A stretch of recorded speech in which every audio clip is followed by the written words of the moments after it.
बोल जयकारा बोल मेरे श्री गुरु महाराज की जय। श्री अमर ज्योति दर्शन ग्रंथ श्री आनंदपुर पत्रीताल गोंडा। संत तुलसी साहब जी का वर्णन है। पार्वती या भूमि का क्या कहूँ वर्णन भाग 10,000 के बाद यह संत रह जाग। सुन हृदय कौं संत की महिमा अगम अपार। कर प्रणाम वह भूमि को शंकर बारंबार। भगवान शिवजी और पार्वती जी किसी वीरान स्थान के ऊपर से गुजर रहे थे। वहां पर पार्वती जी ने नीचे की ओर देखकर वहां की इस भूमि के सौभाग्य को देखा।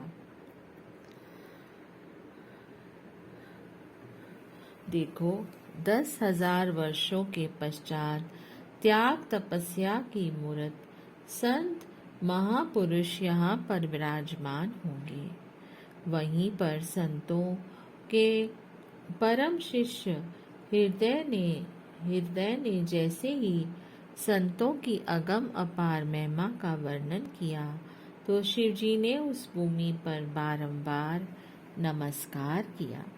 अभिप्राय कि त्रिकालदर्शी संत महापुरुषों ने जिस भूमि पर पदार्पण कर उसे अपनी कर्म स्थल एवं ज्ञान स्थल का स्तंभ बनाना हो, उस भूमि के सौभाग्य को जगाना हो, तो कष्ट कठिनाइयों को सहन करते हुए उसे उस तरह को श्रेय देते हैं। उत्तर प्रदेश में गोंडा स्थित पथरीली स्थान एवं बेहराइच रोड पर बने एक छोटे सिक्के से स्थान पर श्री परमहंस दयाल जी भ्रमण काल में आए। कंटीली झाड़ियों से युक्त सुनसान स्थान पर कृपा दृष्टि डाली। श्री द्वितीय पातशाही जी महाराज जी ने श्री आज्ञा अनुसार इन दोनों स्थानों को खरीदकर पत्रीताल में कुछ मास एक तप किया। पुनः यहीं पर सफाई करवाकर महात्मा हर रामानंद जी को इन दोनों स्थानों का प्रबंधक बना लिया और 8-10 अन्य महात्मा एवं भक्त श्री आज्ञा शिरोधार्य कर उनके साथ यहाँ योगाभ्यास करने लगे। पुनः श्री तृतीय पातशाही जी महाराज साधु वेश और श्री चतुर्थ पातशाही महाराज जी साधु वेश ने यहाँ पर कृपा की। श्री पंचम पातशाही जी महाराज साधु वेश में भी 1-2 बार गोंडा गए और कार्य पूर्ण कर शीघ्र ही वापस लौट आए। भूमि की त्याग तपस्या तभी अधूरी थी। वहां पर रहते हुए शरणागत महात्मा जन एवं भक्त अपनी समयावधि को पूर्ण कर श्री गुरु चरणों में समा गए। उस भूमि को निरंकुश समझकर कुछ वीतरागी सन्यासियों ने वहां धूनी रमा ली।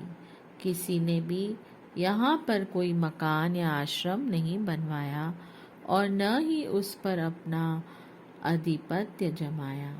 सत्य तो यह है कि अधूरी तपस्या को पूर्ण करने के लिए तपस्वियों ने यहाँ डेरा लगाया। श्री सद्गुरु दाता दयाल जी रूहानी जानशीन के पश्चात परमार्थ एवं आश्रम निर्माण कार्य को उत्तरोत्तर विकास दे रहे थे। दुर्दाम की उन्हीं मौजों में एक मौज ने अपना स्थान बनाकर विनय की कि प्रभु अब मेरी ओर भी कृपा दृष्टि करो। आपने महात्मा विचार ज्ञानानंद जी को बुलाकर इस स्थान के विषय में समझाया कि गोंडा स्थित पत्रीताल की पुकार हमें विह्वल बना रही है। समय की न्यूनता के कारण हम इस समय वहां नहीं जा सकते, फिर कभी जाएंगे। इस स्थान से वीतरागी सन्यासियों को कहीं अन्यत्र जाने की विनय करो। इस संपूर्ण क्षेत्र का सरकारी नियम अनुसार श्री आनंदपुर दरबार के लिए आधिपत्य ले लो। यह सेवा संपन्न करने से आपको लाभ होगा। कालांतर में गोंडा में बने सत्संग भवन निर्मल धाम के प्रबंध का समस्त कार्यभार भी महात्मा जी को सौंप दिया। श्री परमहंस दयाल जी की मौजों का साकार रूप श्री आनंदपुर दरबार में पनप रहा है।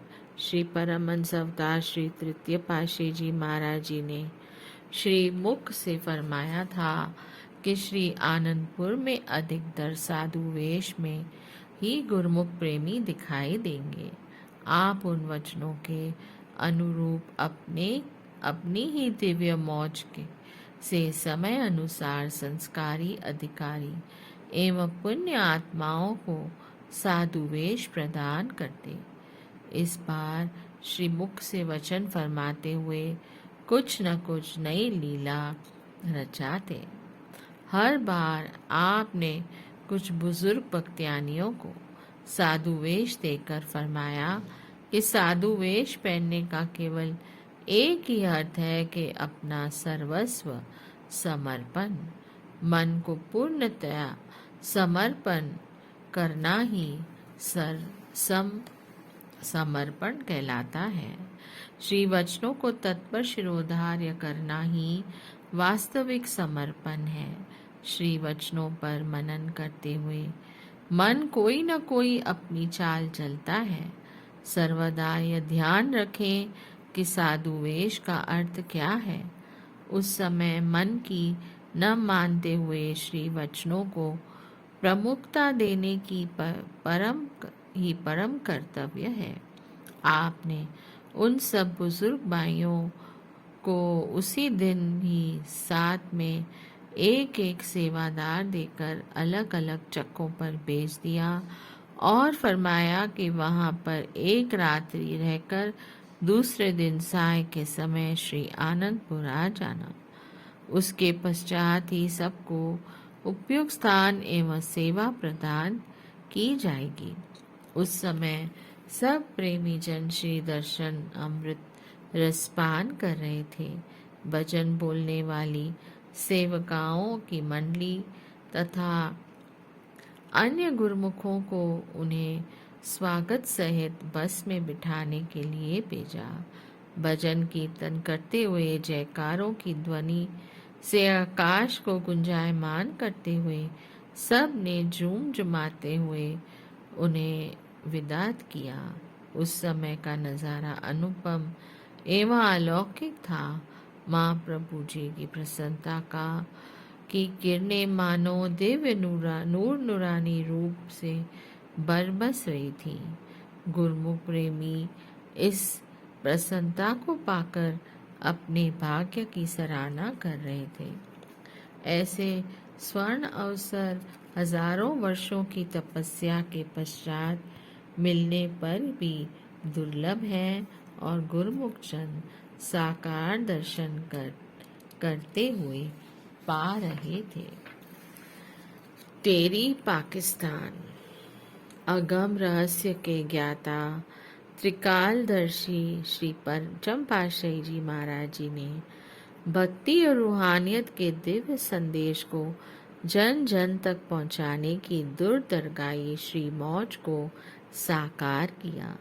आपने सन 1980 में महात्मा परम विवेकानंद जी, श्रीमान जी तथा भाई संतोष प्रेमानंद जी को सिंध में सत्संग प्रचार करने की आज्ञा फरमाई।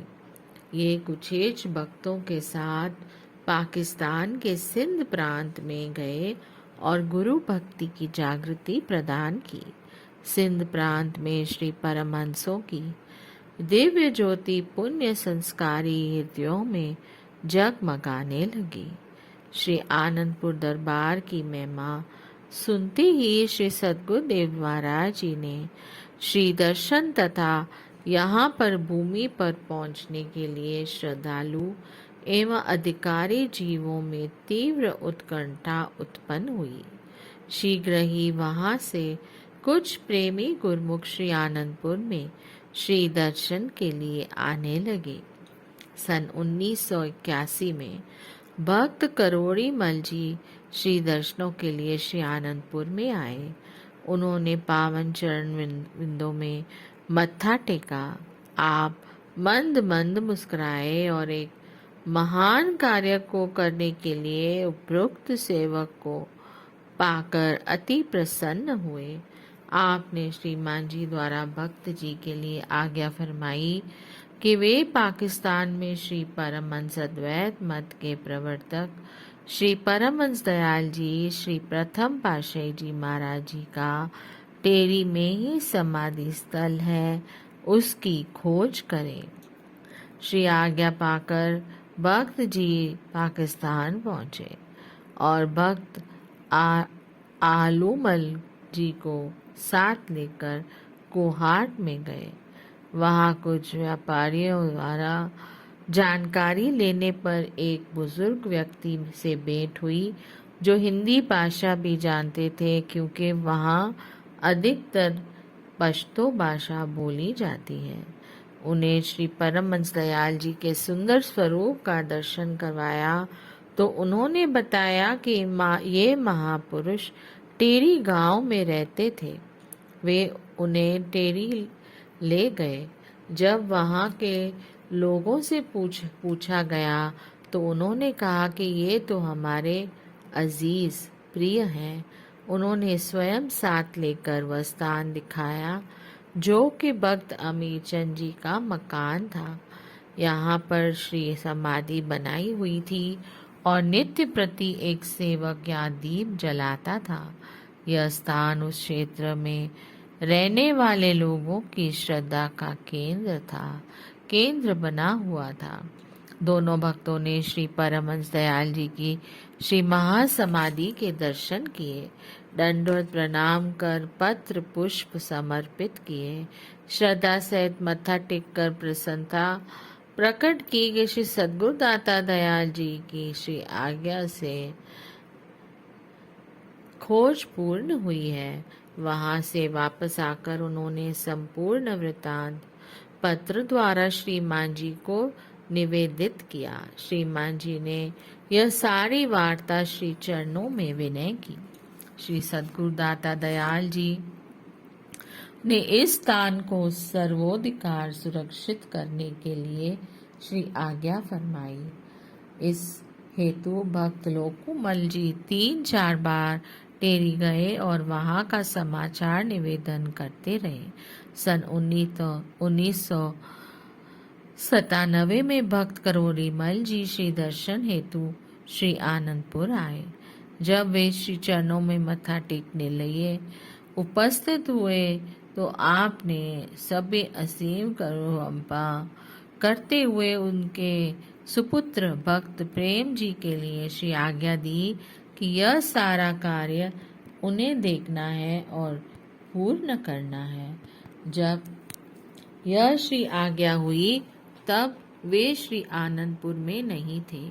सिंध में पहुंचकर उन्हें यह आदेश सुनाया गया। उन्होंने नतमस्तक हो श्रद्धा सहित से शिरोधार्य किया और कहा कि यह सारा कार्य तो श्री सद्गुरुदेव महाराज जी की कृपा और शुभ आशीर्वाद से ही होना है।